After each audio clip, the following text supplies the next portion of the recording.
All right, and Mr. Campbell.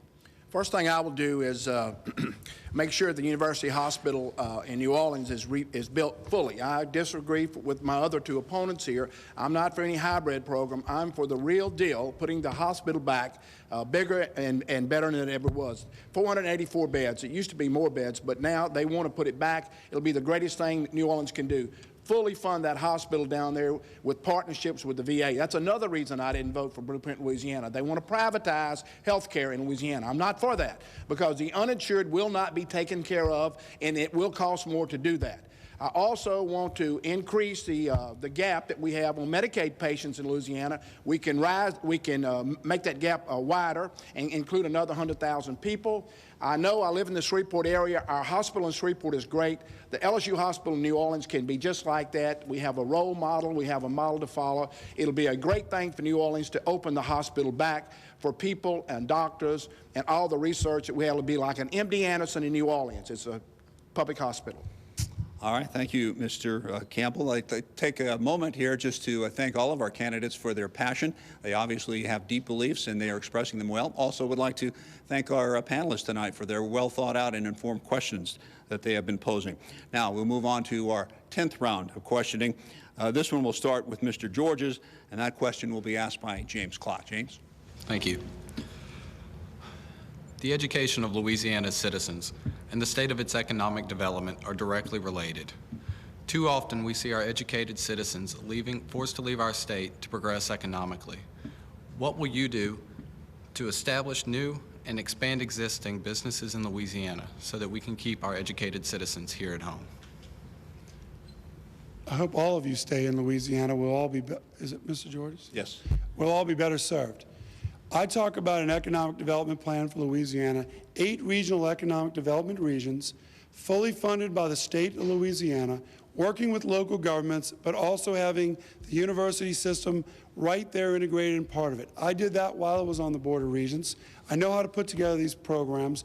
At the University of New Orleans, we did collaboration in all areas of education.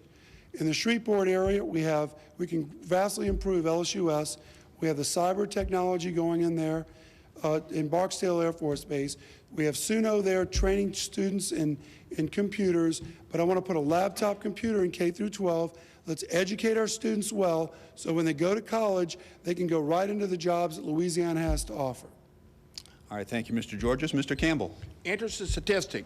Do you realize that 52% of the doctors we graduate in Louisiana stay in Louisiana, much more than any other professional? That's why we have to keep our hospitals open and viable. 52% of them stay here in the state of Louisiana, more than others. Our biggest alumni chapter of LSU is in Houston, Texas. That's a shame. I go back to tell you, you need an economy that's booming, and the best way to make economies boom is to get rid of taxes, get rid of the income taxes in Louisiana, join the wealthy states, the states like Texas and Florida that have people coming to them. We have people leaving. We've lost population, Tennessee's gained. We taxed individuals too much in Louisiana. Get rid of these needless taxes. All right, Mr. Campbell, thank you. And finally, to complete this round of questioning, Mr. Boisseau. I wish it was that simple of an answer. You have to have a short-term economic development plan. Wouldn't it be nice to have someone walk in a business person's office and say, "Hi, I'm here with the government, and I'm here to help you"? We have companies leaving Louisiana. We have to stop the out-migration. So to keep you in Louisiana, I have to create excitement as quick as I possibly can.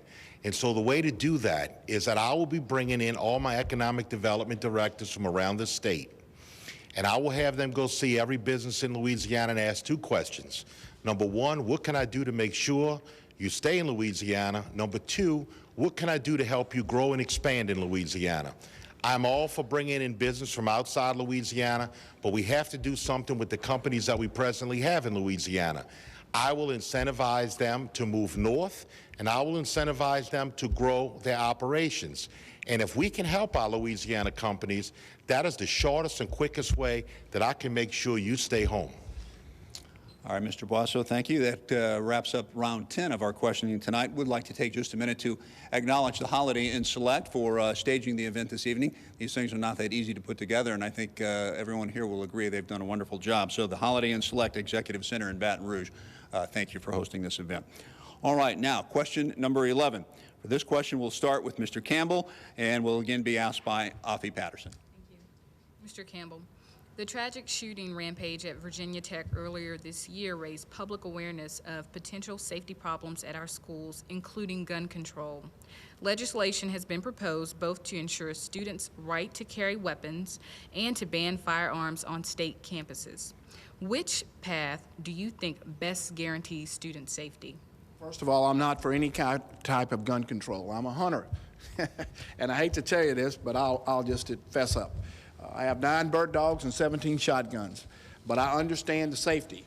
And I am not, I think guns ought to be outlawed on school campuses. There's places like that. And we ought to have every safety device that we can to make sure that students can't bring guns to school.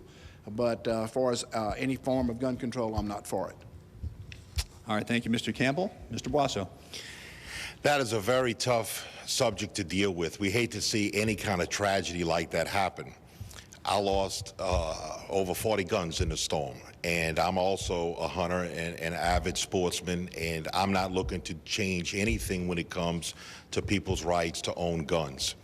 When it comes to school campuses and when it comes to areas that of critical importance, I have no problem making sure that we have the proper controls in place and the security that goes along with it. But once again, it has to be help from the teachers themselves and the campus police to help look at some of these individuals that maybe are showing some signals that something like this dangerous can be happening, and we have to be very proactive about that. Thank you, Mr. Bosso. Mr. Georges. All right, Mr. Georges, thank you very much. We'll move on now to round number 12 of tonight's questions. This one will begin with Mr. Bosso, and Cassie Alsfeld does the honors. Thank you.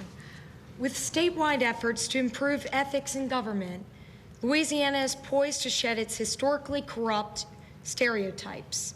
As the Chief Executive Officer, what measures will you take to set a standard of ethical behavior? Well, Cassie, I voted last legislative session for the Glass Pockets legislation. We have to move in that direction because we lost the people's trust when it comes to politics. The second thing is all my cabinet members, I will make sure that they will provide their financial information to the public itself because we have to change the image of Louisiana when it comes to corruption itself.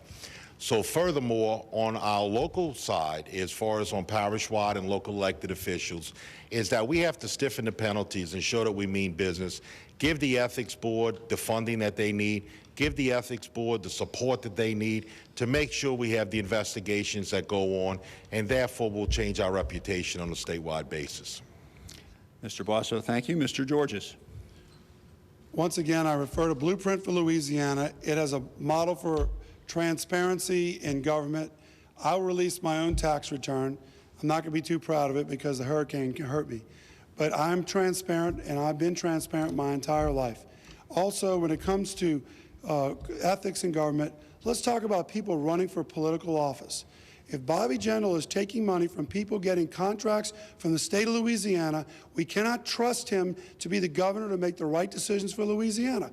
All the hogs at the trough are giving money to Bobby Jindal. I'm not taking money from anybody seeking a government contract. And if I find out they've given me money, I'll return the money. You want to talk about transparency? You want to talk about ethics?